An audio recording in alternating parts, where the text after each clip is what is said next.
En Radio Intereconomía, Pulso Geopolítico. Análisis sobre los nuevos desafíos mundiales. Presenta Rafa Jiménez.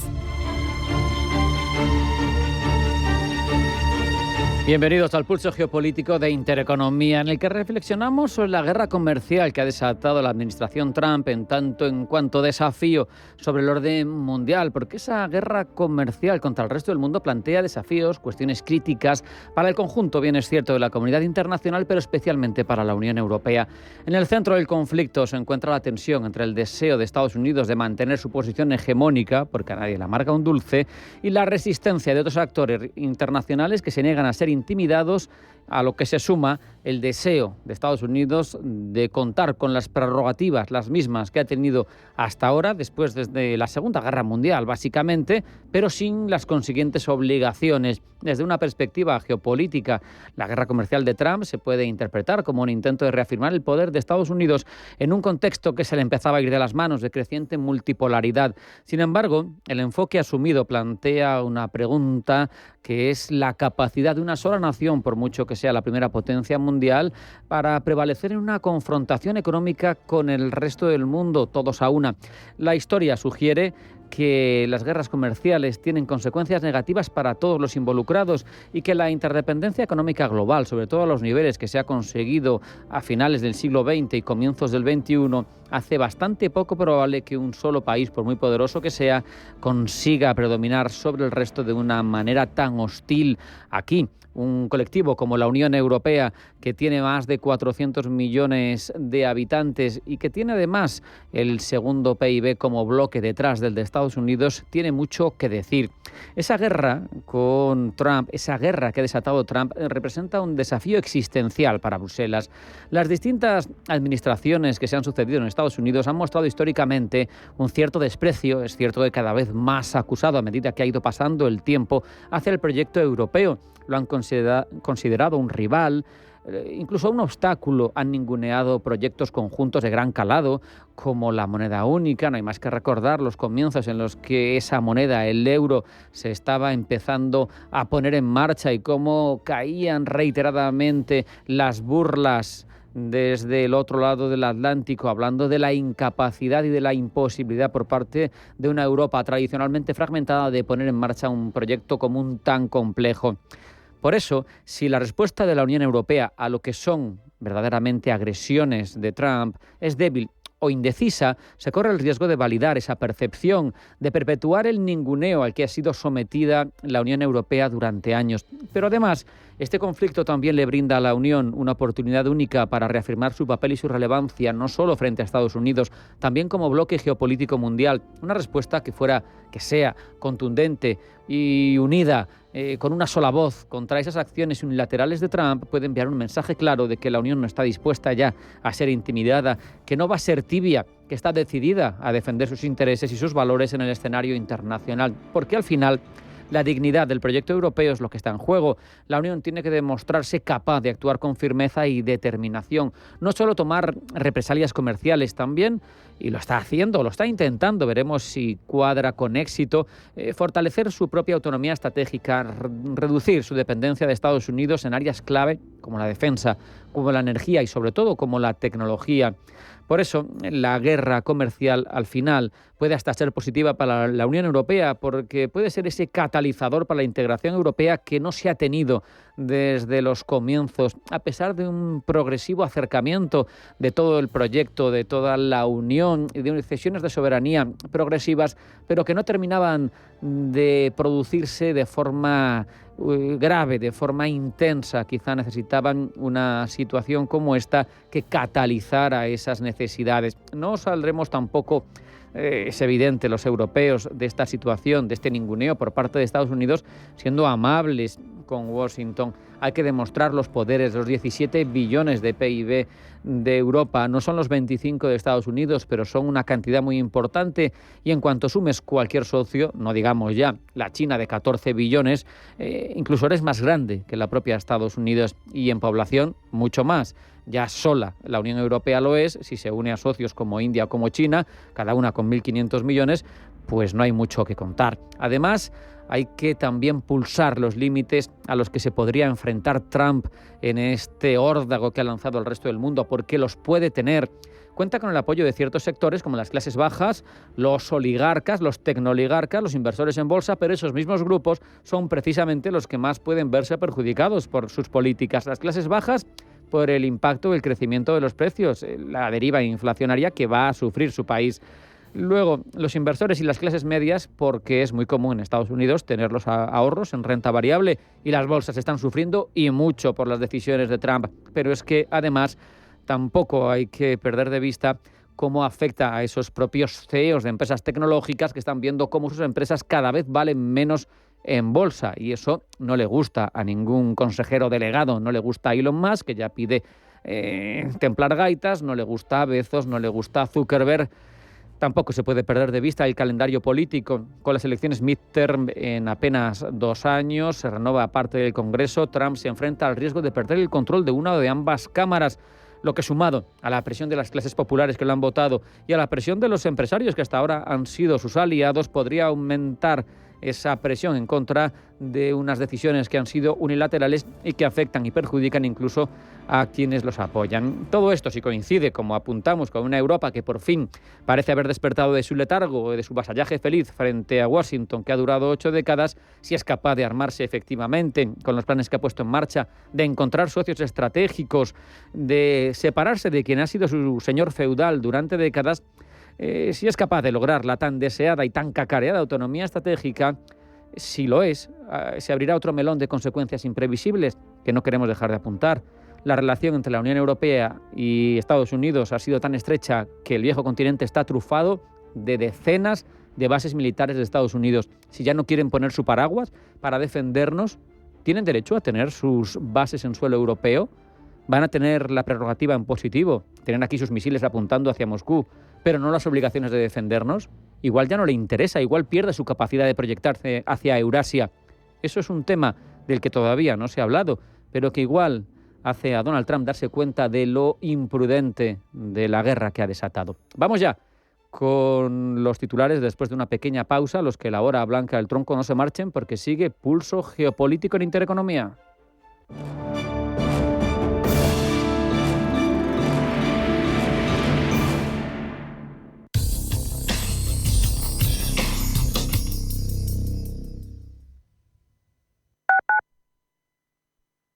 Si has sufrido violencia sexual, llama al 900-599-316. En el Centro de Crisis 24 Horas de la Comunidad de Madrid te ofrecemos atención psicológica, asistencia jurídica y apoyo social. Siempre disponibles para ayudarte. 900-599-316. No importa la hora ni el día, estamos siempre para ti. Campaña financiada por la Unión Europea Next Generation, Plan de Recuperación Gobierno de España, Comunidad de Madrid. Radio Intereconomía. Eres lo que escuchas. El 15 de junio Las Ventas vivirá una de las grandes citas de la temporada. Corrida de toros in memoriam de Victorino Martín, con los toros de esta ganadería legendaria para Paco Ureña, Emilio de Justo y Borja Jiménez. Compra ya tus entradas en las-ventas.com. Abuelo, quiero trabajar, pero me piden 1000 cosas digitales. Apúntate a los cursos gratis de Madrid Aula Digital. Yo fui el otro día a uno. ¿Tú? Claro, aprendí a evitar fraudes en Internet y hasta manejo mejor el móvil. También hay cursos para ayudarte a encontrar empleo. auladigital.comunidad.madrid. Me inscribo ya. Proyecto financiado por la Unión Europea. Next Generation. Plan de recuperación. Gobierno de España. Comunidad de Madrid. Si una persona sale de un punto A por un camino difícil y otra sale de un punto B por un camino más cómodo, ¿se encontrarán? Acompañamos a personas en situación vulnerable desde la infancia hasta el final de su vida. Porque nosotros no creemos en las coincidencias, creemos en las oportunidades. Fundación La Caixa. Solo es progreso si progresamos todos. Abónate a la diversión con Bono Parques y disfruta las veces que quieras de Parque Warner, Parque de Atracciones, Zoo, Faunia, Atlantis. Solo hasta el 9 de abril adquiere tu bono oro con un 35% de descuento y ahórrate hasta 74 euros. ¿Te lo vas a perder? Condiciones en bonoparques.es. Sintonizan Radio Intereconomía.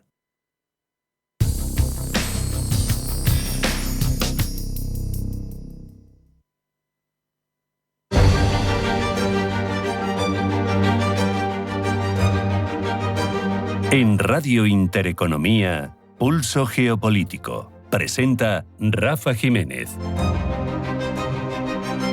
Vamos ya sin más demora con las noticias más relevantes de la jornada. Primero los titulares que elabora Blanca del Tronco. Blanca, bienvenida. Buenas tardes. Buenas tardes. Consejo extraordinario de ministros de comercio europeos para evaluar los aranceles de Donald Trump. Los ministros responsables de comercio de los 27 se reúnen en un consejo extraordinario en Luxemburgo para mantener una discusión política sobre la respuesta europea a la guerra comercial iniciada por Washington, más allá de las primeras contramedidas que se espera que Bruselas anuncie esta semana. Entre tanto, las bolsas continúan cayendo por esos aranceles de Trump. Las medidas arancelarias adoptadas por Estados Unidos en la respuesta china del viernes llevan a los mercados mundiales a operar con importantes caídas. Donald Trump se muestra abierto a negociar su drástica política de aranceles solo si sirve para resolver el déficit comercial que tiene su país con las otras naciones, como hace este lunes con Benjamín Netanyahu, el primero que se reúne con él desde el anuncio de aranceles. Trump abordará además con Netanyahu el alto el fuego en la franja de Gaza. Sobre el terreno, el ejército israelí ha ordenado desalojar varios barrios de la zona de Deir al-Balat de Gaza, en el centro del enclave, tras el lanzamiento anoche de 10 cohetes hacia el sur de Israel, un ataque en cadena que no se presentaba desde hacía varios meses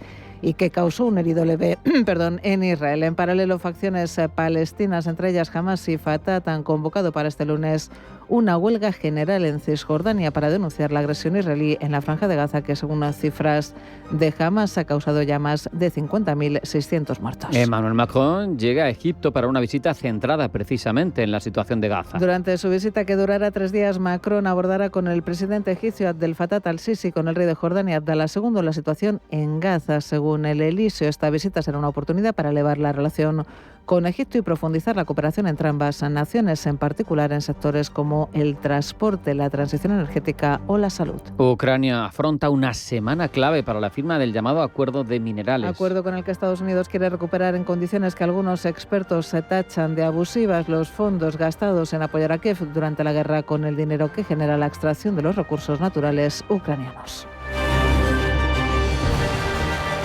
En Radio Intereconomía, Pulso Geopolítico. Y ahora profundizamos en la información más relevante de la jornada, Blanca. Jornada de pánico en los mercados financieros, desplome de las plazas europeas y futuros americanos que anticipan también hasta una apertura a la baja de Wall Street. En Asia, el pánico también se ha impuesto esta madrugada. El Nikkei ha caído un 7,8% y el Hansen de Hong Kong casi un 12%. Eduardo Bolinches, analista de Invertia.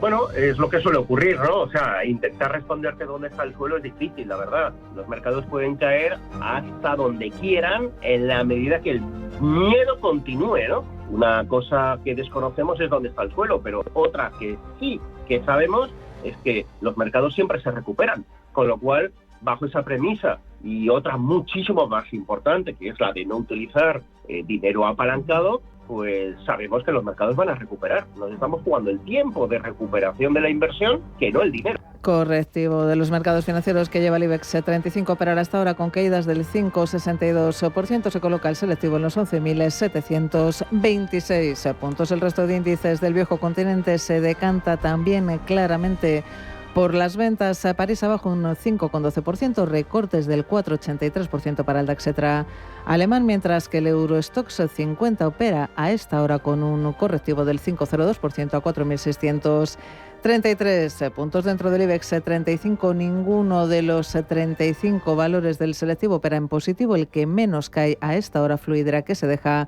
un 3,4%. Acciona Energía, por el contrario, es el valor más castigado, cede en tiempo real un 7,22%. Recortes similares para el Banco Sabadell, mientras que IAG opera con recortes del 6,84%. Y tono negativo también el que presentan hasta ahora los futuros americanos. El futuro sobre el Dow Jones de Industriales cede un 2,4% a 37.384 puntos. Recortes del 2,7% para el futuro sobre el S&P 500 a 4.935 puntos, mientras que el futuro sobre el Nasdaq cede un 3% a 16.875 puntos. En el mercado de materias primas corrige el barril de referencia en Europa. El Brent abajo un 2,58%, se colocan los $63,89. Corrige también el barril de referencia en Estados Unidos. El West Texas abajo un 2,76%, $60,28. En el mercado de divisas, el euro cae frente al dólar, abajo un 0,27%, se compra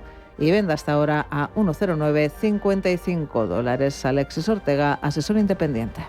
A medio plazo tenemos una tendencia alcista del euro, aunque ahora de momento con todas estas circunstancias pues yo creo que vamos a estar entre 1,09, 1,10, 1,11, que es el máximo que alcanzó la semana pasada. El oro, yo creo que de alguna manera vamos a ver cómo acaba toda esta situación, pero sigue siendo un alcista, puesto que de alguna manera la inflación está todavía muy mal controlada a nivel internacional, y la mejor cobertura contra la inflación siempre ha sido el oro. Tercera sesión de pánico en el mercado por la guerra comercial y el miedo a una recesión global, y todo ello después de que el presidente estadounidense Donald Trump haya asegurado que los aranceles son la única manera de curar los déficits financieros masivos con China y la Unión Europea.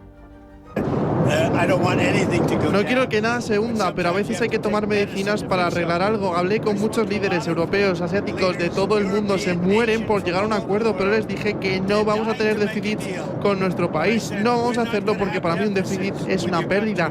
Vamos a tener superávit o en el peor de los casos estaremos en equilibrio.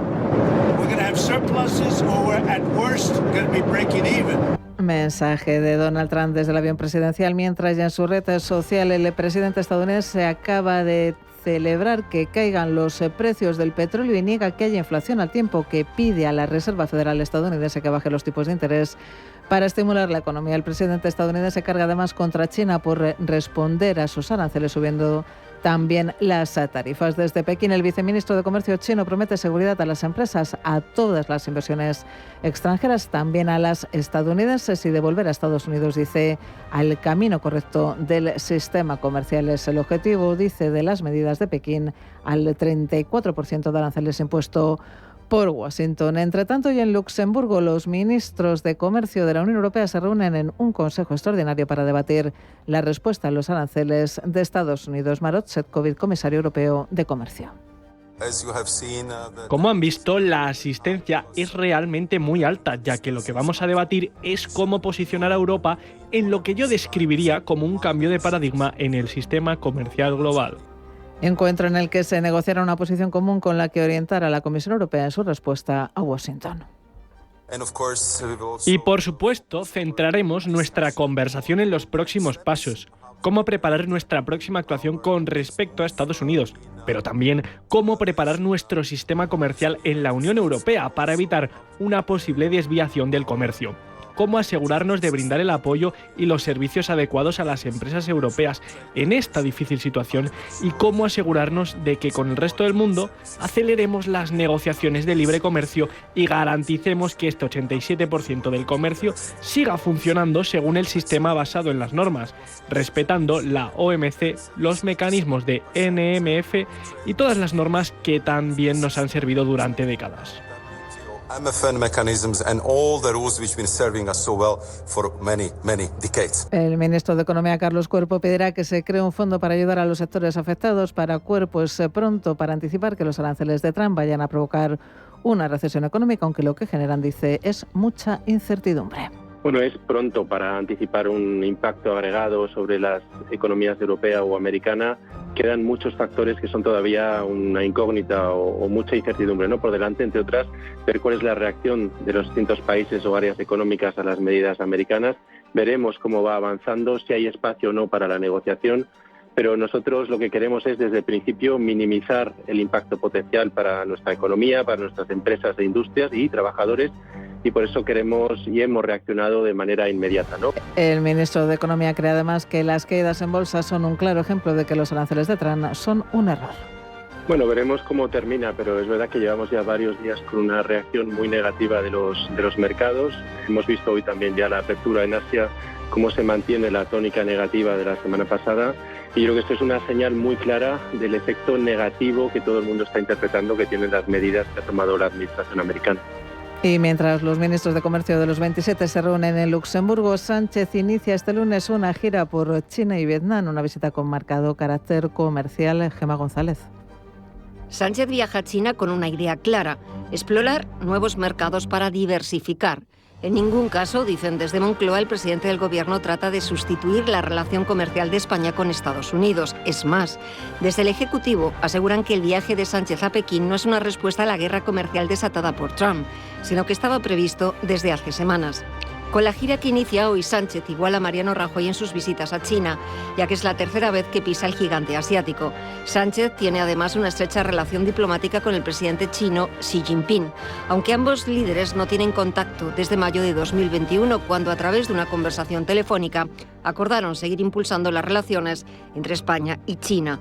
Para el ministro de Economía, Carlos Cuerpo, se debe ver a China como un aliado estratégico de ahora en adelante. Nosotros creemos que hay que seguir avanzando en reforzar la relación con China como socio estratégico, y esto es independiente de lo que suceda en estos momentos o a futuro con Estados Unidos. Llevamos trabajando en esta vía ya varios años y es importante por numerosas razones. Primero, por ser capaces de abrir efectivamente nuevos mercados para nuestros productos. De hecho, acompaña este viaje del presidente del Gobierno esta semana el propio ministro de Agricultura como muestra, como señal también de esa importancia. Y luego la atracción de inversión a nuestro país por parte de empresas chinas en sectores estratégicos donde ahora mismo, si no he escuchado mal, lo decían ustedes antes también, tienen una ventaja tecnológica y por lo tanto es de interés para Europa el poder cerrar esta brecha. No solo España mira a China como socio estratégico. Bruselas también considera al gigante asiático como un socio, aunque Sánchez será el primer dirigente europeo que viaje a China y a Vietnam, después de que Trump haya impuesto nuevos aranceles. En Vietnam, Sánchez estará 2 jornadas. La primera, de carácter institucional, se desarrollará en Hanoi, donde se entrevistará con las principales autoridades del país, entre ellos con el primer ministro. Posteriormente, Sánchez viajará a la capital económica, Ho Chi Minh, donde se reunirá con las empresas vietnamitas y asistirá a un foro económico y empresarial para marcar las líneas de la economía española y facilitar así que las empresas penetren en el mercado. Y hoy el primer ministro de Israel, Benjamín Netanyahu, se reúne con Donald Trump en la Casa Blanca para abordar, entre otros asuntos, los aranceles estadounidenses y la situación en la Franja de Gaza. Pablo Llanoné. Tras su visita a Hungría, el primer ministro israelí llega a Estados Unidos, territorio que no forma parte de la Corte Penal Internacional y que, por tanto, está exento de cumplir con la orden de arresto emitida por el organismo contra Benjamín Netanyahu. Precisamente este tema será otro de los ejes en torno a los cuales discurrirán las conversaciones entre ambos líderes, que darán una rueda de prensa a las 8:30 españolas. Con toda probabilidad informarán sobre sus apuntes en torno a la cuestión arancelaria. Recordemos que Israel también ha sido afectado por la política proteccionista de Trump y se enfrenta a un 17% de aranceles sobre sus productos. Con este encuentro, Israel se convertirá en el primero de muchos países que tratarán de negociar con Trump una reducción de tarifas o, a ser posible, su eliminación. Para tal empeño, Netanyahu no ha perdido la ocasión de referir antes de este encuentro el vínculo único entre Israel y Estados Unidos. Sobre el terreno de las conversaciones también surgirá la cuestión de la guerra en Gaza, marcada por los esfuerzos de Israel de recuperar a todos los rehenes retenidos por Hamás y la reciente intención de ampliar la zona de amortiguamiento en Gaza. Apenas en 24 horas se han registrado 50 palestinos fallecidos en el norte de la franja y se suman a los más de 50.000 fallecidos registrados por Hamás desde el comienzo de la guerra. Hoy, varias ciudades de la Cisjordania ocupada están llevando a cabo una huelga general en protesta contra los ataques de Israel. Han sido convocados por uno de los líderes de Hamás, Abdelrahman Shadid, quien ha hecho un llamamiento al pueblo palestino para manifestarse, en sus palabras, contra la agresión de la ocupación en Gaza y en apoyo a la resistencia. Y desde el Cairo miran a Gaza. Hoy Egipto, Francia y Jordania reunidos para una cumbre tripartita. A la espera de su comienzo, Macron se ha reunido con Abdel Fattah al-Sisi y ha declarado que apoya su plan sobre Gaza y que se declara en contra de un gobierno palestino en manos de Hamás. Pablo. El presidente francés ha manifestado su apoyo a la postura de Egipto en torno a Gaza, contraria a las pretensiones de Donald Trump. Reitero mi pleno apoyo al plan de reconstrucción de Gaza aprobado por la Liga Árabe el 4 de marzo y celebro la labor crucial de Egipto en este plan, que ofrece un camino realista para la reconstrucción de Gaza y debe también allanar el camino para un nuevo gobierno palestino en el enclave gobernado por la Autoridad Palestina. Hamás, concluye, Emmanuel Macron no debe tener parte de este gobierno y no debe representar más una amenaza para Israel.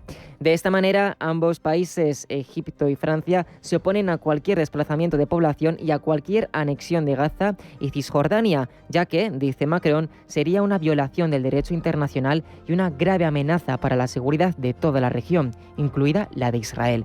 Con esta declaración de intenciones, Emmanuel Macron ha ensalzado el rol de los dos países para garantizar la paz y ha expresado su petición conjunta de lograr un retorno inmediato al alto el fuego, así como la liberación de todos los rehenes. Egipto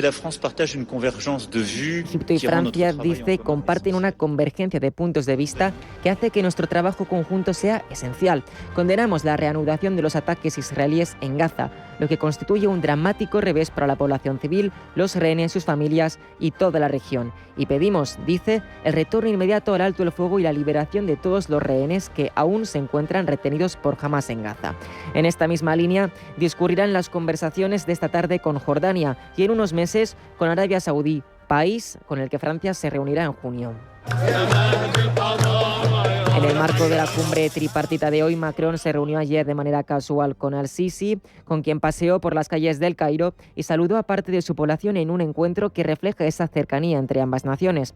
En las últimas 24 horas han aprovechado para estrechar lazos en materia de seguridad. De hecho, durante la conferencia de prensa conjunta de hoy, han expresado sus preocupaciones compartidas en torno a la escalada de conflictos en el Mar Rojo, la crisis diplomática en torno a las tensiones nucleares en Irán y la búsqueda de una transición de gobierno pacífica en Siria. También Macron y al-Sisi serán testigos de la firma de 10 acuerdos institucionales entre los gobiernos egipcio y francés y también de 12 acuerdos económicos que abarcan ámbitos como la sanidad, el transporte, el agua y las energías renovables.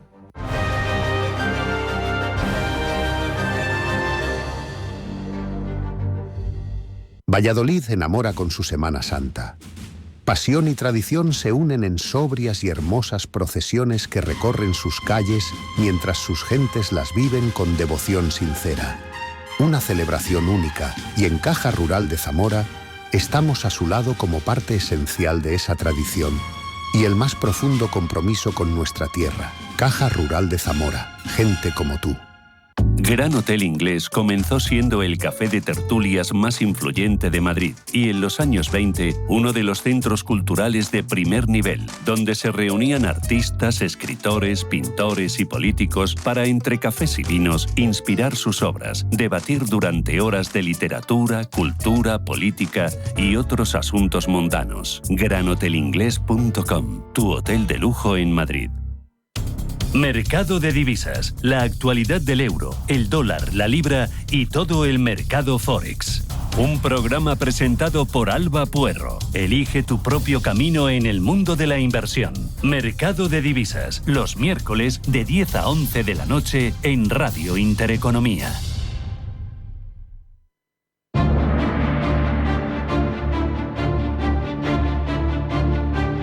En Radio Intereconomía, Pulso Geopolítico. En la complicada coyuntura geopolítica que se configura con la presidencia de Donald Trump, los desafíos que afronta la autonomía estratégica europea quedan bien a las claras y reflejan décadas de dependencia estructural.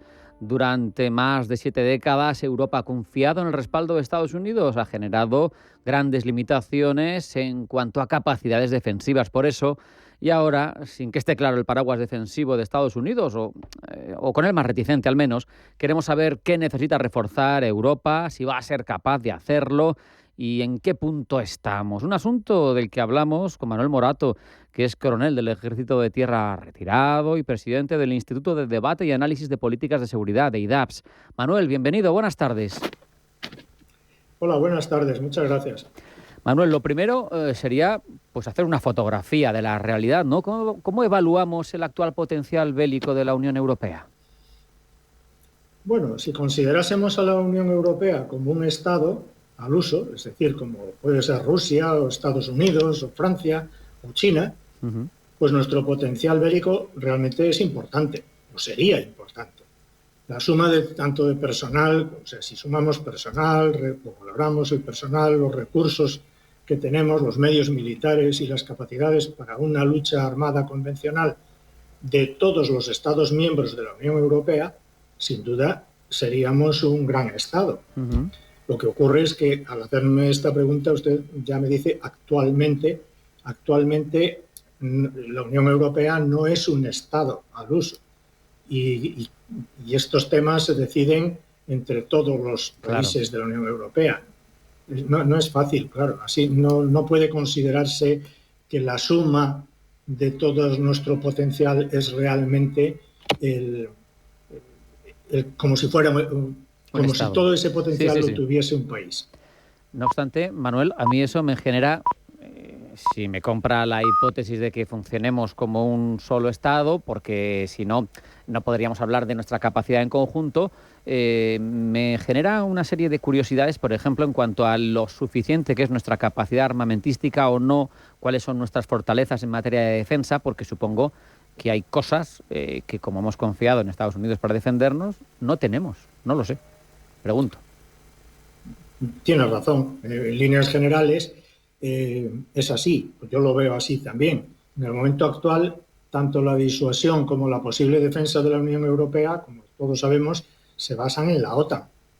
Y a priori, pues son muy buenas, son muy altas, pero tenemos unos condicionantes importantes.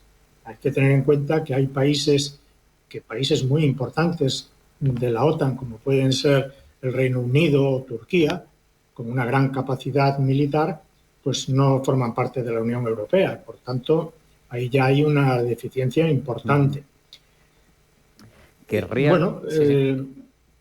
Que pensé que había terminado. No, le decía que la fortaleza militar de la Unión Europea, incluso de un solo Estado de la Unión Europea, pues como todos sabemos también reside en ese paraguas de la OTAN, en que se cumplan los artículos 4 y 5 de la Alianza. Entonces, en ese sentido, pues podemos descansar tranquilos, pero desde luego la Unión Europea, como usted sabe muy bien, no tiene un ejército, no tenemos un ejército europeo y no tenemos capacidad propia para poder tomar decisiones. Como cada vez está menos claro que la OTAN siga en los mismos niveles de compromiso que hasta ahora, al menos por lo que sugieren muchas declaraciones de Donald Trump, pues por eso hacemos este ejercicio de hipótesis, ¿no?, en el que la Unión Europea tuviera que defenderse sola y en el que esto es un hecho, se está intentando rearmar con el plan Rearm Europe, se está intentando conseguir una autonomía estratégica que desde luego ahora no se tiene. Entonces, ¿cuáles serían, Manuel, las carencias más relevantes y también las áreas en las que, en su opinión, la Unión Europea, sin tener en cuenta la OTAN, tendría que invertir con mayor urgencia para ser lo más autónoma posible en esa defensa? Bueno, las más críticas, las carencias más importantes son precisamente las que se derivan de no ser un Estado único. Aunque acabo de decir que no tenemos, porque la Unión Europea como tal, aunque tiene una política común de seguridad y defensa, no tiene fuerzas armadas y las decisiones hay que tomarlas por unanimidad, los intereses estratégicos de los países de la Unión Europea no son los mismos, cada uno tiene sus propios intereses y sus propios riesgos también y posibles amenazas, con lo cual no es nada fácil en ese sentido hablar de capacidades fuertes de la Unión Europea. Tenemos una gran debilidad en ese sentido al tener que descansar sobre la OTAN y ahora con una política de Estados Unidos que se separa un poco de la que tenía, un poco o bastante, de la que hasta ahora se tenía en Europa, o tenemos todavía, pues se complican mucho las cosas. De ahí esa necesidad de la que se está hablando de rearmarse. En la Unión Europea tenemos una gran duplicidad de capacidades. Hay multitud de aviones de distintos tipos, carros de combate también de muchas clases, y pese a los avances en la interoperabilidad de los ejércitos y de cada vez hay más maniobras de países de la Unión Europea y de la Unión Europea, la interoperabilidad sigue siendo un gran reto. Sin el apoyo norteamericano, la verdad es que no tenemos una verdadera autonomía para gestionar una guerra a gran escala en este momento. Estamos hablando, claro, de la situación actual. Y a nivel europeo, el gasto militar tampoco está coordinado hasta ahora. Con lo cual, cada Estado gasta en defensa pues lo que considera y en lo que considera. O sea, que fíjese si no tenemos que cambiar y modificar cosas, y ese es uno de los problemas, porque hacerlo deprisa y corriendo pues no es una buena... No está bien, y mucho menos en temas de seguridad. Claro. Suponiendo que se pudiese hacer, porque como usted sabe, un barco o un avión pues no ni se diseña ni se fabrica en poco tiempo. O sea que estamos hablando de problemas serios. Por eso ahora existe una gran preocupación, cosa que desde mi punto de vista pues no está muy bien, porque la preocupación claro que hay que tenerla, pero a lo mejor había que haberla tenido antes también. Hablaba Manuel de lo difícil que es poner en marcha esas déficits, levantarlos, ¿no? Construir los barcos, construir los aviones. Y yo le pregunto, más allá del dinero, que se supone que va a llegar, ya veremos si llega o no, pero si cree que es capaz la industria de defensa europea... Como usted sabe muy bien, con dinero no se dispara y con dinero no se pueden hacer. O sea, es muy importante, sin duda. Claro, pero no es suficiente. Y mi pregunta sería... esa demanda que tiene la sociedad europea de rearme, ¿cómo se consigue con la industria europea? Porque se quiere que seamos autónomos, es decir, que no dependamos de industrias externas o no, tanto como ahora que el 65% de las compras se hacen a Estados Unidos. Y yo ahí veo otro problema, no solo el del tiempo, que usted muy bien apuntaba, sino el de que igual las capacidades de la industria armamentística europea son fuertes en algunos aspectos, pero a lo mejor hay cuestiones que son imprescindibles y que no manejamos porque no las hemos desarrollado nunca, porque no tenemos las patentes. Yo no sé, se me ocurren los escudos, las cúpulas de hierro al estilo de lo que tiene Israel, pues eso es estadounidense. A lo mejor nosotros no somos capaces de hacer eso hoy por hoy y aunque quieras no lo puedes pagar. Efectivamente, el hoy por hoy es algo que hay que tener muy en cuenta. Hoy por hoy desde mi punto de vista, es totalmente imposible. Es algo que se puede conseguir con decisión política, por supuesto. Hace falta no solo decisión, hace falta acuerdo político importante y luego, naturalmente, la coordinación de las industrias, la decisión sobre qué se construye, qué se fabrica, en qué se investiga, y todo eso, pues no es nada sencillo, esa es la verdad. Es un gran reto que tenemos ahora. Yo sinceramente creo que la Unión Europea tiene capacidad y además ha demostrado que en los momentos difíciles es cuando se ha impulsado la formación de la Unión Europea. La Unión Europea hasta ahora se ha hecho, yo creo, muy bien en temas económicos. Somos una potencia económica mundial, sin la menor duda, pero claro, no hemos querido, que es la realidad, no se ha querido políticamente avanzar más, entre otras cosas porque avanzar más políticamente supone una pérdida de soberanía para la que los estados hoy por hoy, como usted muy bien decía, hoy por hoy pues no están preparados. Claro. No es que no estén preparados, sino que no están decididos a dejar parte de la soberanía de los estados y dejarla en manos de la Unión Europea. Ese es el problema. Y que no es nada sencillo, evidentemente, claro. Manuel, se da por hecho que la necesidad de mejorar el armamento es evidente, pero también hay quien plantea que todo este esfuerzo de armas no servirá demasiado si en el caso de un hipotético conflicto no hay un número de soldados suficiente. Otra pregunta que surge entonces es si es necesario incrementar el número de soldados de los ejércitos de los Estados miembros. ¿Hay que incrementar la tropa? Bueno, es una pregunta muy, muy interesante y muy conveniente. Sin duda hay que estudiarlo. En principio volvemos a la pregunta inicial y a mi respuesta también, la Unión Europea en conjunto, pues tenemos casi 1.400.000 hombres y mujeres en filas, por decirlo de alguna manera. Entonces, más otros, alrededor de unos 500.000 en reserva. Entonces, las cifras son importantes. Lo que ocurre es que, como decíamos antes, pues el tema de la interoperabilidad, el tema de la formación de nuestros soldados, de alguna manera, por decirlo, de nuestras tropas, incluso de nuestros oficiales, pues y suboficiales, pues tienen cada Estado tiene su propia formación. Es verdad, insisto, en que hacemos muchas maniobras con otros países de la Unión Europea y con Estados Unidos también, y eso muestra que el nivel que tenemos desde luego es alto, pero eso no quiere decir que se pueda encuadrar una unidad española en una unidad alemana, por ejemplo. O sea, son cosas que son diferentes. Entonces, tenemos un gran desarrollo por delante y un reto importantísimo. Teniendo en cuenta lo que hemos escuchado, sus palabras, ahora mismo dependemos de forma práctica, obviamente, de ese artículo 4, artículo 5, de la OTAN, de la defensa, pero mirando a futuro, ¿qué opciones le parecen más interesantes? ¿Un ejército europeo único, ejércitos individuales con capacidad de movilización y coordinación alta? ¿Cómo sería, en su opinión, lo óptimo?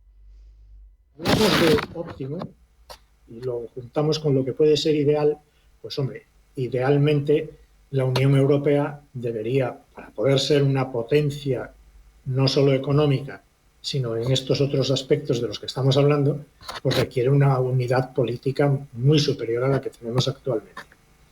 Y eso, bueno, pues se puede lograr, sin duda alguna. Todo depende, pues eso, del interés de los políticos que dirigen los distintos países de la Unión Europea. Vemos ya que bueno, pues que hay divergencias en muchas ocasiones, e incluso la guerra de Ucrania lo ha puesto de manifiesto, y entonces, pues bueno, no es nada fácil, pero eso no quiere decir que no se pueda hacer y que no se pueda avanzar también a lo mejor pues por fases, y de los países que estén dispuestos a hacerlo, pues formen un grupo de países que vayan en una línea y poco a poco pues que otros países se vayan uniendo y bueno, y es posible, claro, evidentemente, eso sería lo deseable. Y entonces, claro, que tuviéramos un ejército europeo. Pero insisto que eso, hoy por hoy, yo lo veo un poco como ciencia ficción también. Es un deseo que todos tenemos, no todos, pero muchos hemos tenido siempre, ¿no? De una Unión Europea más independiente, o sea, más Unión Europea. Sí. Eso lo hemos deseado muchos, y yo creo que muchos militares también, porque somos conscientes de que los intereses son diferentes a los intereses de Estados Unidos o China, grandes potencias mundiales, pues no pueden ser los mismos que los de Europa, y que además en ocasiones pues pueden incluso chocar. Por consiguiente, sería muy bueno, claro, que la Unión Europea tuviera pues eso, una política común real de seguridad, y que pudiéramos tener un ejército bueno, que recibiese órdenes de la Unión Europea, con lo que eso significa también. Claro. O sea, hay que pensar que hoy por hoy, desgraciadamente, pues la Unión Europea no tiene una jerarquía como tenemos dentro de las Fuerzas Armadas españolas o de cualquier otro país de la Unión Europea, que está perfectamente establecida y que recibe sus órdenes y en un momento determinado pues puede actuar. Eso que dentro de España, por ejemplo, las Fuerzas Armadas pues, actuarían de una forma muy simple, muy normal, muy establecida, por decirlo de otra manera, mejor, más ya preestablecida, y sin embargo la Unión Europea no la tiene. Entonces, y eso no se puede hacer de hoy para mañana, como usted decía. Claro. Antes de terminar, no quiero que se me quede una cuestión que se trata poco, un melón que no se suele abrir, pero que me parece importante, porque si consideramos que esa posición ahora mismo de Trump es la que se va a mantener a futuro, ese escaso vínculo con la OTAN tal y como estaba planteada, si Estados Unidos, en definitivas, no se interesa por Europa, cuestiona hasta su compromiso para defenderla. Hay que recordar a Trump diciéndole a Putin, al que no pague suficiente le puedes atacar. ¿Qué hacemos con las casi 40 bases de Estados Unidos en suelo europeo? Porque para ellos, obviamente, por mucho que digan que nos han protegido, que es cierto, es una ventaja estratégica. Tienen misiles apuntando a quien quieren y para proyectarse hacia Eurasia de una forma sencillísima, muy cercana, mucho más que lo que le permite su geografía. Pero eso se pagaba con el paraguas de protección. Si la protección no está, ¿qué hacemos con las bases? Bueno, el tema de las bases, sin duda alguna, claro, podría ser en un momento determinado motivo de debate y de negociación con Estados Unidos. Yo, de todas maneras, no creo de ninguna forma ni que Estados Unidos se vaya a ir de la OTAN, porque entonces ya no sería la OTAN, sin Estados Unidos sería otra cosa, y tampoco creo que se vaya a ir totalmente y que no tenga, como usted decía, interés alguno en Europa. Lo que Estados Unidos ha dicho, y eso yo creo que nos viene bien a los europeos, nos ha dicho algo que muchos estábamos diciendo, repito, y es que la Unión Europea tiene que tener unas ciertas capacidades que la hagan más independiente de Estados Unidos, más independiente. Hoy por hoy no podemos aspirar, yo creo, a otra cosa. Y Estados Unidos, yo estoy convencido de que por muchas razones geopolíticas, Estados Unidos no va a abandonar Europa. Lo que pasa es que, bueno, nos está poniendo en un brete y en una situación en la que hay que tomar decisiones y hay que invertir más en nuestra propia seguridad. Pero no quiere decir esto de ninguna manera, en mi opinión, que Estados Unidos vaya a dejar de preocuparse por Europa o de apoyarnos. Y, por supuesto, hay que tener en cuenta que nosotros podríamos ampliar nuestras capacidades defensivas en armamento convencional y en temas de ciberseguridad, y en temas de satélites, pero el tema nuclear, pues la verdad es que no es posible en poco tiempo, de ninguna manera, que la Unión Europea adquiriese una capacidad nuclear, primero porque nuestros conciudadanos quizás no lo permitirían, pero tampoco porque no somos capaces de hacerlo en poco tiempo. Entonces, reflexiones, Manuel, se nos ha acabado el tiempo con estas reflexiones que son esperanzadoras. Sí. Nos vamos a quedar. Manuel Morato, coronel retirado, presidente de IDAPS. Ha sido un placer hablar estos minutos y aprender con esas reflexiones. Muchas gracias. Un abrazo. Hasta la próxima. Muy amable. Muchas gracias por la invitación.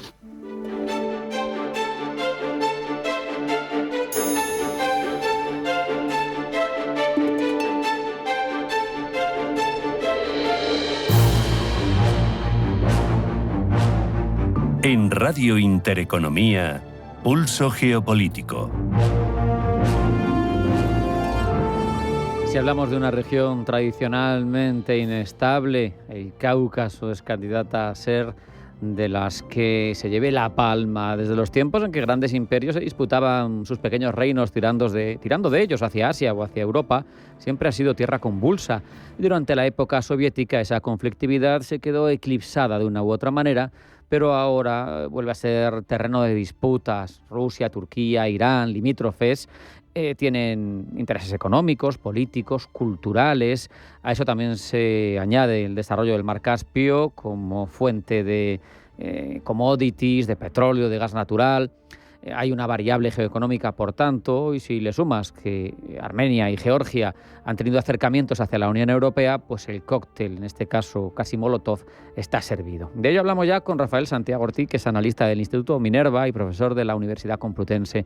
Rafael, bienvenido, buenas tardes. Hola, buenas tardes, ¿cómo estás? Te pediría, aunque hemos hablado alguna vez de estas zonas tú y yo, pero que nos describas el actual equilibrio de poderes en el Cáucaso Sur. ¿Cómo está la cosa? Bueno, pues hay un hecho que ha sido determinante, que es el conflicto en Nagorno-Karabaj. Pero bueno, antes de hablar del conflicto en Nagorno-Karabaj es importante que la audiencia sepa que existe ahí un conglomerado de intereses de países y de potencias que están en continua disputa. Por un lado tenemos a Turquía, que ha desplazado a Rusia como líder regional. Tenemos a la propia Rusia, que históricamente es la que ha sido una esfera de influencia en la región del Cáucaso Sur. Y luego tenemos a la Unión Europea y a Estados Unidos que miran de reojo lo que sucede porque tienen muchos intereses puestos en esta región. Luego, además, tenemos que añadir a los propios países, como son Armenia, Azerbaiyán y Georgia, cada uno con sus propios intereses y donde Azerbaiyán está teniendo un rol cada vez más importante apoyado por Turquía y el que tiene peores condiciones o le ha tocado una situación un poco más comprometida es a Armenia, que ahora hablaremos largo y tendido. Y por último tenemos a Irán, que es un vecino de la región, que aunque tiene los intereses puestos en Oriente Medio, pues no deja de estar pensando y mirando constantemente lo que sucede en esta región, puesto que cualquier conato de conflictividad le puede afectar. Uh-huh. Hablabas de Armenia. A mí me da la sensación, corrígeme si no estás de acuerdo, de que no suscita el mismo apoyo en la Unión que otros países candidatos a a Bruselas, mismamente Georgia, y siendo el decano de los países cristianos, aislado, empequeñecido por dramáticas vicisitudes históricas, pero no veo un apoyo decidido por parte de Occidente o de Bruselas, si lo queremos concretar. ¿Cómo lo ves tú? Tienes razón, Rafa. Efectivamente, Armenia tiene una posición geopolítica un poco delicada. Es verdad que tradicionalmente, debido a sus valores cristianos y a su historia, está muy ligada a Rusia, pero Nagorno-Karabaj se ha desligado bastante de este país que ha sido su principal referente, ¿no? Y es verdad que, como bien dices, Georgia o incluso Ucrania generan simpatías, generan proximidad con respecto a la Unión Europea, pero Armenia no. Esto es importante porque limita sus opciones de poder cooperar y poder entrar. Y entre otras razones, yo creo que es que muchos países de la Unión Europea pues sospechan o tienen suspicacias sobre ese rol que ha jugado Rusia y que podría en algún momento verse en contra de los intereses de Europa. Uh-huh. ¿Cómo ha impactado, has hablado de Ucrania, cómo ha impactado la guerra de Ucrania en la dinámica geopolítica del Cáucaso? ¿Ha contribuido a que Rusia esté en un cierto declive en la región o cómo lo ves? Sí, como bien dices, Ucrania ahora mismo es el frente que copa todos los recursos y energías y capitales de Rusia, y las históricas regiones caucásicas y centroasiáticas, como digo, las históricas regiones en la esfera de influencia de Rusia, pues se han visto marginadas y se encuentran en una posición muy vulnerable. Turquía, después del conflicto en Nagorno-Karabaj, se ha upado como el principal líder de la región, desplazando a Rusia, y Rusia podía haber reaccionado apoyando a Armenia. Sin embargo, sus intereses en Ucrania lo han evitado, porque Turquía, como tiene la llave de la entrada del Mar Negro y tiene también mucho que decir en este conflicto entre Rusia y Ucrania, por lo que Rusia ha optado por no forzar un poco la situación con Turquía, ya que, como he comentado, Turquía tiene un rol importante en este conflicto en Ucrania. Uh-huh. Rafael, Armenia se está jugando parte de su territorio con ese enclave de Azerbaiyán en el lado oeste del país, que no está comunicado con el propio Azerbaiyán y que sería perfecto para los intereses de Turquía y del propio Azerbaiyán, ¿no? Que se estableciera ese corredor del que ya hablamos en su momento. Claro, pero de momento no ha sucedido. Pero ante la falta de apoyos, ante la tibieza de Rusia, que siempre ha defendido y ha sacado la cara por Armenia, ¿esto qué va a pasar? ¿Va a terminar produciéndose? ¿Va a terminar perdiendo de nuevo parte de su territorio? Hay que recordar que el monte Ereván, donde reside toda la historia de Armenia, ya lo tienen que ver desde la lejanía, porque ya es parte de Turquía. Sí, de hecho hay un mirador en Korbirat que se ve el monte Ararat y bueno, para los armenios esto es algo bastante doloroso. Como bien dices, Armenia está buscando nuevos aliados, se está apoyando en la Unión Europea y en Estados Unidos, pero como hemos comentado, la cooperación con la Unión Europea es muy limitada. Es verdad que le ha catalogado la Unión Europea como socio, como perspectiva de cooperación reforzada, que es el paso justo anterior a una candidatura formal. Es verdad que Bruselas ha apoyado mucho de forma económica a los refugiados en Nagorno-Karabaj y colabora con Armenia, y también es cierto que hay una misión vigente de la Unión Europea en Armenia desde el año 2023. Sin embargo, la Unión Europea no está dispuesta a dar mayores pasos, sobre todo porque Estados Unidos también teme que un apoyo a Armenia pueda complicar sus relaciones con Turquía y con Azerbaiyán. Y no olvidemos que Azerbaiyán es actualmente uno de los principales suministradores de recursos energéticos en Europa, con lo cual tenemos un complicado equilibrio entre apoyo a países que están en la esfera de Rusia, pero que supondría enfrentarnos a otros países que nos están ayudando, nos están proveyendo de recursos energéticos. Y no podemos olvidar tampoco, en este cóctel que perfilábamos, porque el tiempo vuela, Georgia, donde tenemos una sociedad que se presume, en principio, proeuropea, con un gobierno prorruso en un cóctel muy extraño. ¿Qué aspiraría aquí, en tu opinión, a hacer Rusia o a conseguir Rusia?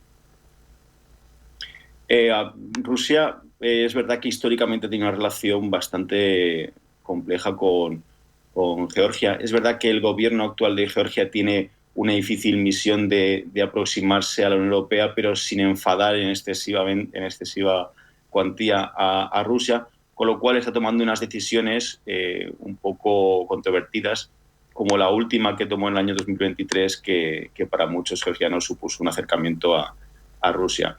Rusia cuenta con diferentes armas para poder inmiscuirse, para poder infiltrarse, para poder influenciar a Georgia, y las realiza pues de forma indistinta. Es verdad que la amenaza de una invasión, como sucedió en Ucrania, está lejos, puesto que debilitaría aún más a Rusia, pero Rusia cuenta con capacidad para presionar a Georgia desde el punto de vista económico, puede desestabilizarla a través de los territorios ocupados de Abjasia y de Osetia del Sur, y además cuenta con importantes grupos, importantes personalidades afines a Rusia y que se encuentran dentro de las instituciones y del gobierno georgiano, como es el caso de Ivanishvili, un oligarca georgiano que hizo mucho dinero en Rusia y que actualmente pues se considera, muchos georgianos lo consideran como el títere de Moscú en las instituciones georgianas.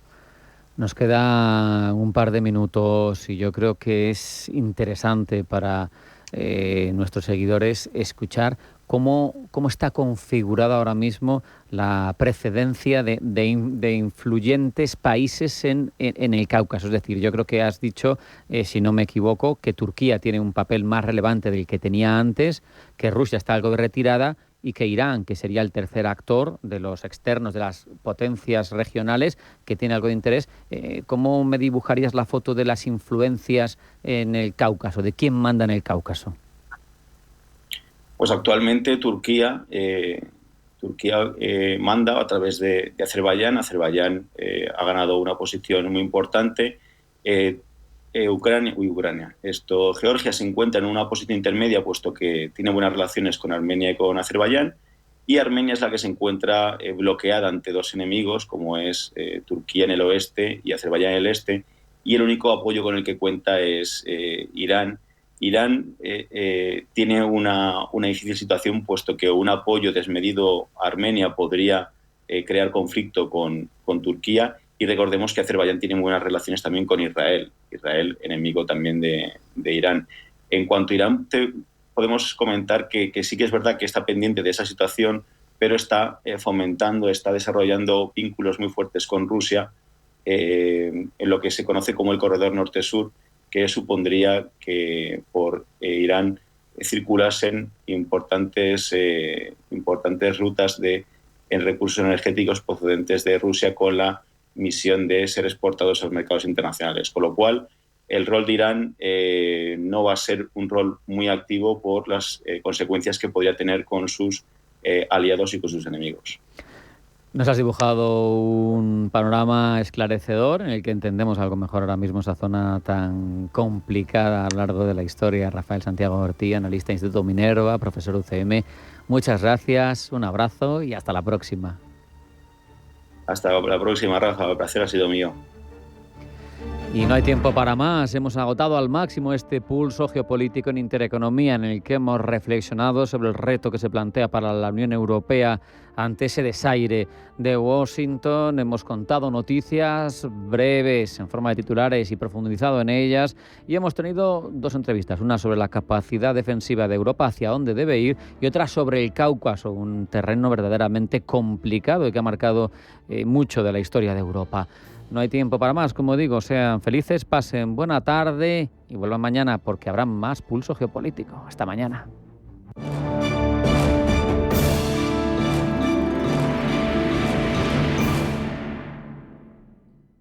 ¿Sabías que las empresas con mayor diversidad suelen tener mejores resultados financieros? La estrategia Global Diversity Engagement de Nordea invierte en compañías líderes en diversidad y colabora con las que van por el mismo camino, porque la diversidad importa también en lo financiero. Descubre más en nordea.es.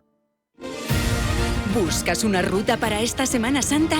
Recorre los orígenes del Renacimiento por las villas palentinas de Paredes de Nava, Becerril de Campos, Cisneros y Fuentes de Nava. Cultura, historia, astronomía, arte, naturaleza, gastronomía. Elige la ruta Campos del Renacimiento. En Palencia con P. Diputación de Palencia. Las noches de lunes a jueves en Radio Intereconomía te convocamos a Disidencia Deportiva. Un programa diferente, independiente, apasionante, disidente y deportivo. Disidencia Deportiva. De lunes a jueves a las 11 de la noche, tu tertulia de deportes en Radio Intereconomía. Radio Intereconomía.